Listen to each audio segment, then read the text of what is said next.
all through the years, till I... Here, one year I'm a rock star, the next year I'm a gospel preacher. This is, I don't understand, you know, so. At 78 years old, Al Green has finally admitted the awful truth. What are these awful rumors? How did Al Green respond to them? This broken man. Why is this news so surprising to his fans? People have always looked up to him for his music, but now things are different. Let's find out more about what he said and why it matters. All I can say. Lord. Al Green's life has been full of ups and downs, shaped by hard times and powerful music. Born on April 13, 1946, in Forest City, Arkansas, he was the sixth child in a large family of 10. His parents, Coralie and Robert Green, worked very hard. His father, Robert, was a sharecropper, meaning he farmed land that didn't belong to him and gave most of the crops to the landowner. From a young age, Al loved music. When he was about 10 years old, he and his sister started performing together as the Green Brothers. Music was something Al always turned to, but his teenage years weren't easy. After his father found out Al was listening to popular music like Jackie Wilson, he kicked him out of the house. Al moved to a different place and began living a wild life, getting involved in things like hustling and drugs. Despite all the trouble, music was still important to him. He loved gospel music, especially by Mahalia Jackson, and admired stars like Elvis Presley and Wilson Pickett. But it was in his adult life that Al really faced pain. He went through a lot of violence, destruction, and tragedy. It was these hard times that seemed to push him back toward the faith and love for the church he had as a child. Many people believe that these painful experiences helped him find peace and strength in religion, leading him to become more devout in Christianity. If you listen to his famous song, Let's Stay Together,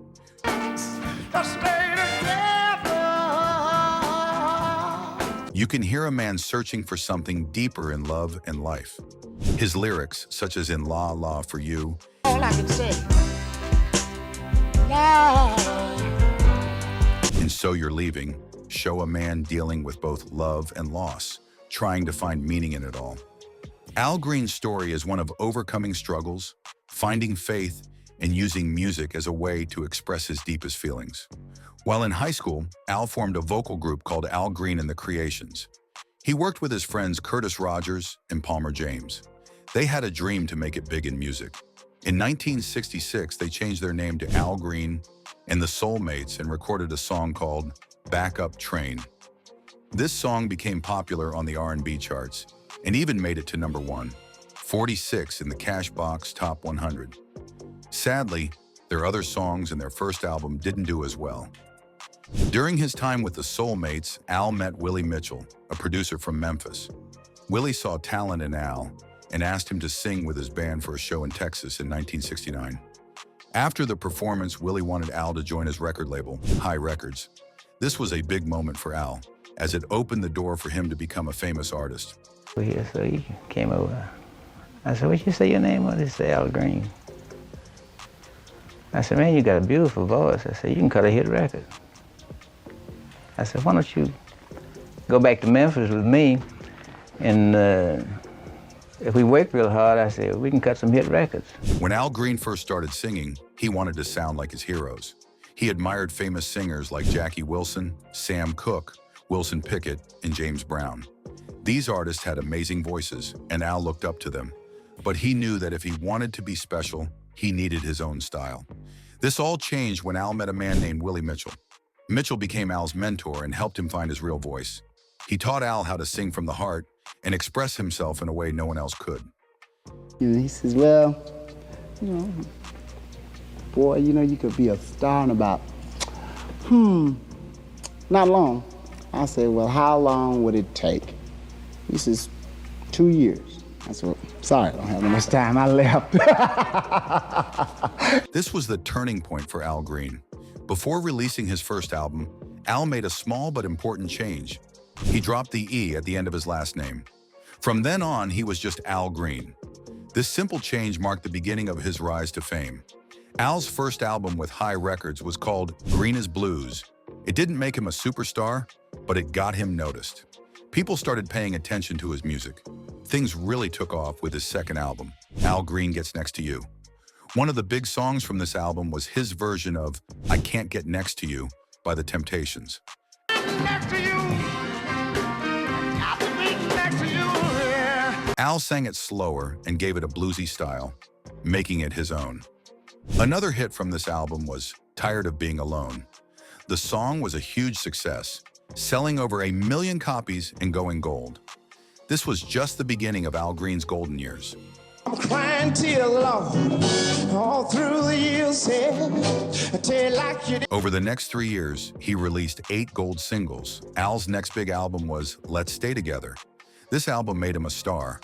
The title song Let's Stay Together became Al's biggest hit. It reached #1 on both the R&B and Billboard Hot 100 charts. The album was certified gold because it sold so many copies. His success continued with the album I'm Still in Love with You. This album went platinum, meaning it sold even more than gold records. It included hits like Look What You Done For Me and the title track, which both made it to the top 10. Oh, baby, what's it done for me, yeah. Al kept releasing hit songs and albums during this time. Some of his most popular songs were You Ought to Be With Me, Call Me, and Here I Am. He also recorded Love and Happiness and Take Me to the River, which were loved by fans. Take Me to the River became so popular that it was later covered by other artists like Talking Heads and Syl Johnson. By the end of 1973, Al's album Livin' For You was also certified gold.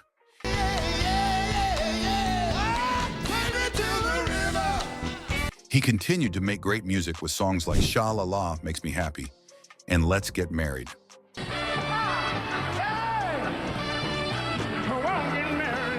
But things began to change.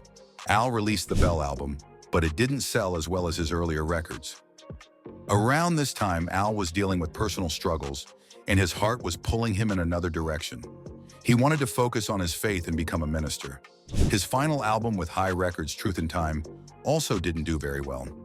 It was clear that Al Green's golden days in the music industry were slowing down. I love you. I said, well, okay, great. Then you love me, I like you too. So I ain't no problem with it. Al Green faced a shocking and terrible event with Mary Woodson, a woman he once loved. One day while he was at home in Memphis, Woodson attacked him with boiling grits. This awful act left Green with severe burns on his back, which needed a lot of medical care. After the attack, Woodson went into another room and sadly shot herself with Green's gun. Green explained that he met Woodson at a prison concert, one of the charitable works he liked to do on free days. Green had no idea that this radiant and ravishing woman, who said she was visiting a friend at the facility, was really a married mother of 2 children living in New Jersey. But see, there's one thing she didn't tell me. You know, I find out after the incident happened that she was married, had 3 kids. I didn't know none of these things. I asked her, before when I first met her, I said, are you married? She says, no. Their relationship blossomed after Green invited Woodson to a performance in San Francisco. A few days after he returned to Memphis, Woodson called to say she was in town. Green later admitted that his infatuation with Woodson made him ignore the spooky feeling he had when she talked with conviction about things to come in the future. Green was in a Memphis recording studio when he got a call from a sheriff who said Woodson had been arrested at the Peabody Hotel for smoking marijuana. Green smoothed things over by going to the police station, and Woodson was released. The two returned to the studio where Green hoped to calm Woodson with his music. It apparently worked. According to Green, his friend, who was a flight attendant, Carlotta Williams, later dropped in unannounced and greeted Green with a big hug. Though Green was concerned given Woodson's state of mind, the 2 women seemed to hit it off, and they both returned to Green's home after the session. Green wrote that he made clear to the women that his home had many spare bedrooms, and he had not planned some kind of kinky encounter. Although Al noticed that Mary seemed a bit uneasy when he found her stirring a pot of boiling water. Suddenly, she asked him a surprising question. "Al, honey, have you ever thought of getting married?" Al was taken aback. "Married? Maybe we should talk about this in the morning, baby," he replied, not wanting to dive into that topic at that moment. They shared a kiss, and Mary whispered, "You know, Al, I would never do anything to hurt you." Al felt confused but thought everything was fine, so he went upstairs to take a shower. Well, I love you, and I don't want to, to go on without you, and to be involved in anything else doesn't mean anything to me. While he was brushing his teeth, he suddenly heard a noise behind him. He looked in the mirror and saw Mary holding the hot pot of water. In an instant, everything changed. Mary had mixed grits into the boiling water, creating a thick paste, and she threw it at him. The pain was overwhelming as the hot mixture hit his back. He couldn't comprehend what had just happened. His screams filled the house, alerting Williams, who quickly opened her bedroom door. Green rushed past her and stumbled into the bathroom. Williams helped him into the bathtub and turned on the cold shower to ease his burning skin. As Al was in the shower, he screamed again, bending over in pain. Suddenly, he heard loud bangs, and it sounded like something heavy had fallen to the ground. He looked at Williams, and they both knew something terrible was happening. Mary had run into another room after hurting him. Just get me to the hospital. I says, I am hurting. See?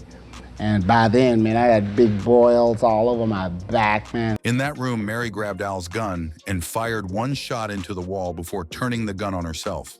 All of a sudden, you hear, and that was the end of that. You hear something hit the floor, boom, and that was the end of that. I said, what's that noise? She said, sound like gunshots. I said, this can't be that. Come on, this is ridiculous. This thing is going crazy. A suicide note was later found in her purse, revealing that she had tried to take her life days before by taking sleeping pills and cutting her wrists. Al was rushed to the hospital, where he underwent several skin grafts to heal his burns. His recovery took a long time, 8 months, during which he spent a lot of time reading the Bible and praying. Al had become a born-again Christian a year before the incident, and this faith helped him find peace during his painful recovery. He realized that music and his spiritual well-being were both important in his life. Over the years, many hip-hop artists like Usher and R. Kelly mentioned Al's shocking experience in their songs. For example, in one song, Method Man raps about being as hot as Al Green after the Grits incident. While some referenced it in a lighthearted way, Al knew the seriousness of what happened that night. I asked people today. I'll sneak off and ask the chief of police today, who's a good friend of mine. I says, or was she faking? Or was she joking? I don't, that's unbelievable, see? Green has also faced serious accusations of domestic violence over the years. These claims have often been kept private, but sometimes they came out in the media. They have created a troubling picture of Green's personal life and relationships. Green was married multiple times. Sadly, some of these marriages ended with claims of abuse and violence. Women who were in relationships with him spoke about the physical and emotional pain they went through. One of Green's marriages was to his first wife, Shirley Green, in Memphis. Shirley was one of his backup singers and also worked at his church. Together, they had 3 daughters. However, their marriage was not a happy one. Shirley filed for divorce twice, claiming that Green abused her. In one shocking story, Shirley said that while she was 5 months pregnant, Green beat her with a boot because she refused to have sex with him. She said the attack left her with head wounds, and one of them had to be stitched up. After this terrible incident, Shirley filed for divorce, but they later got back together. According to Shirley, their marriage involved many breakups because the beatings became too frequent and too severe. Green first denied hurting Shirley. However, in 1982, under oath, he admitted that he had hit her. The divorce was finalized in February 1983. Green agreed to pay Shirley $432,800 for alimony and child support. Years later, after the tragic story of Nicole Brown Simpson, Shirley decided to speak out about the abuse. She wanted to help other women who might be going through similar situations. By the 1990s, Green reportedly got remarried, but his past accusations have continued to follow him. Another of the most well-known cases involves his former secretary, Linda Wills. In 1974, Wills filed a $25,000 civil lawsuit against Green, accusing him of physical assault. Sometimes life behind the scenes isn't as perfect as it looks. One incident happened after a disagreement over back pay. A woman claimed Green attacked her and even pushed her through a glass door in his Memphis office. The case was dropped because the stories from different people didn't match. But Green later settled another lawsuit by paying $100,000 for assault and battery. This wasn't the only trouble Green had. In another case, Green and his organ player, Larry Robinson, were arrested in Texas. Robinson said Green and his bodyguards attacked him over money Green owed him for past performances. Both were let out after paying bond, but this fight added more drama to Green's life. In 1978, Green was charged with assault and battery again. This time, he was accused of beating a woman named Lovey Smith until she was unconscious. Green reportedly used a tree branch during the attack. However, the case was dropped because Smith moved away and didn't get a court order to appear. Without her, the case couldn't go on. These events revealed a darker side of Green's life, and it showed that his personal life was full of problems. After Al Green recovered from the burns he suffered in a strange incident, something even more shocking happened. His cousin reportedly held him hostage at gunpoint. She claimed Al owed her money. However, Al decided not to press charges. This event could have shaken anyone, but for Al Green, it was just one chapter in his life. By 1976, Al Green made a big change. He became an ordained minister, which means he was officially recognized as a preacher. He also bought a church in Memphis called the Full Gospel Tabernacle. When he wasn't traveling for music tours, he spent his time preaching there. Then another life-changing moment happened to Al Green. While he was performing on stage one day, he had a terrible fall. This fall wasn't just painful, it felt like a sign from God. Al believed it was a message telling him to stop singing pop music and focus on gospel music instead. To him, gospel music was a way to celebrate faith, lift people's spirits, and honor God. The religious segment, not because I wanted to, but it was the calling, the drawing card to me to come into it. If I accept it, do it. If you're not going to accept it, refuse it and go on. From that point on, Al Green dedicated himself to gospel music. However, this wasn't easy for him. The world knew and loved him for his soulful R&B hits. Fans wanted him to keep singing the old songs that made him famous. People in the music industry told him to stick to what worked. But Al Green felt a strong pull toward God and gospel music. And one year I'm a rock star, the next year I'm a gospel preacher. This is, I don't understand, so.